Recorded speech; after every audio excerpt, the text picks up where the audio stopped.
La commémoration de tous les fidèles défunts, une journée de repos, de prière et d'espérance, 2 novembre. Nous sommes le 2 novembre, jour de la commémoration de tous les fidèles défunts, une fête catholique qui suit immédiatement la Toussaint et invite à un temps de recueillement, de prière et d'intercession pour toutes les âmes qui ont quitté cette terre. Contrairement à la joie explosive de la Toussaint, qui célèbre la victoire des saints au ciel, cette journée est plus sobre et intime. Elle honore tous les défunés, baptisés ou non, en reconnaissant leur passage par le purgatoire, un état de purification temporaire, et en offrant pour eux le repos éternel.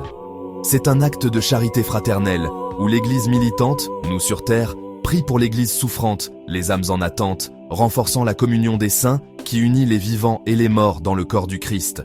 Cette commémoration, loin d'être un deuil morose, est une célébration de l'espérance. Elle affirme que la mort n'est pas la fin, mais une porte vers la lumière divine, et que notre amour peut hâter le salut de ceux qui nous ont précédés.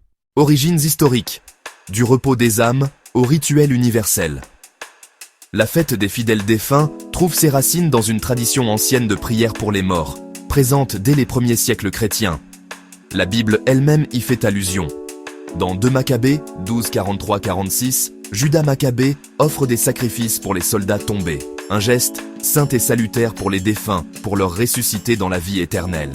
Les premiers chrétiens, influencés par cette pratique juive, inscrivaient des noms de défunts sur les diptyques des autels pour les commémorer lors de l'Eucharistie, comme à Rome au IIe siècle.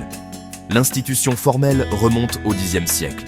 Vers 998, saint Odilon, abbé de Cluny, un monastère bénédictin influent en Bourgogne, ordonna à tous ses moines de célébrer une messe pour tous les défunts le 2 novembre, jour suivant la Toussaint.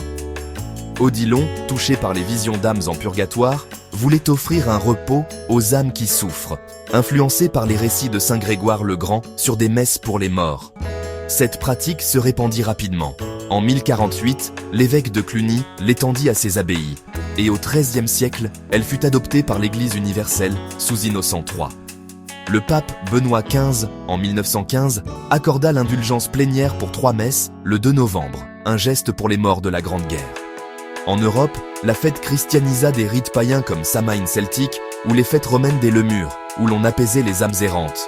En 2025, elle reste un jour de repos civil dans certains pays, mais son essence est spirituelle, un temps pour le souvenir actif, pas la mélancolie passive. Signification théologique, la communion des saints et la miséricorde divine. La commémoration des fidèles défunts s'inscrit dans la doctrine de la communion des saints, affirmée par le Credo. L'Église n'est pas divisée par la mort, mais unie en Christ. Lumen Gentium, Vatican II, 1964, distingue 3 états. Église triomphante, les saints au ciel, Toussaint, 1er novembre.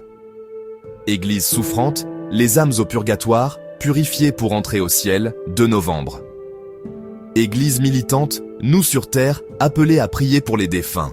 Le purgatoire, enseigné par les pères comme saint Augustin, de Civitatis Dei, n'est pas une punition éternelle, mais une purification temporaire. 1 Co 3, 13, 15, comme un feu qui affine l'or. Nos prières, messes et sacrifices, suffrages, accélèrent cette purification. Un acte de charité qui profite à tous. Les défunts reçoivent miséricorde. Nous apprenons la solidarité. La liturgique du jour, en noir, deuil, inclut des lectures comme Isaïe 25, 6, 9. Le Seigneur Dieu essuiera les larmes de tous les visages. Et l'épître de Paul aux Romains 5, 5, 11. Réconciliation par le Christ, avec le requiem de Forêt pour la messe. Cette fête enseigne l'espérance eschatologique. La résurrection finale unira tous dans la gloire. Aph 21, 4, il essuiera toute larme. En 2025, elle répond à nos peurs modernes, pandémie, solitude, en rappelant que la mort est vaincue par la croix, et que l'amour transcende le temps. Rites et traditions, du repos au repas des âmes. Liturgie, messe noire avec In Paradisum, qu'ils entrent en paradis tous les anges. Indulgence pour visiter un cimetière. En France, 3 messes autorisées par Benoît XV, 1915, pour les morts de guerre.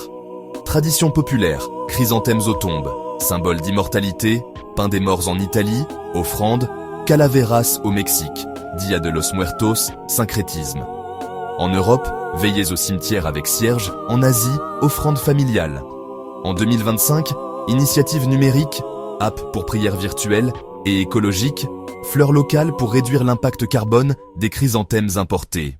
Impact culturel et sociétal. Un repos qui unit et guérit. La fête des fidèles défunts transforme le deuil en acte communautaire. En France, 10 millions visitent les cimetières, renforçant les liens familiaux. Culturellement, elle inspire art, Van Gogh, cimetière de campagne, musique, Requiem de Mozart, et littérature, Victor Hugo, les contemplations. Sociétalement, elle favorise le deuil collectif, un antidote à l'individualisme, et promeut l'écologie du souvenir. Cimetière vert, tombe durable.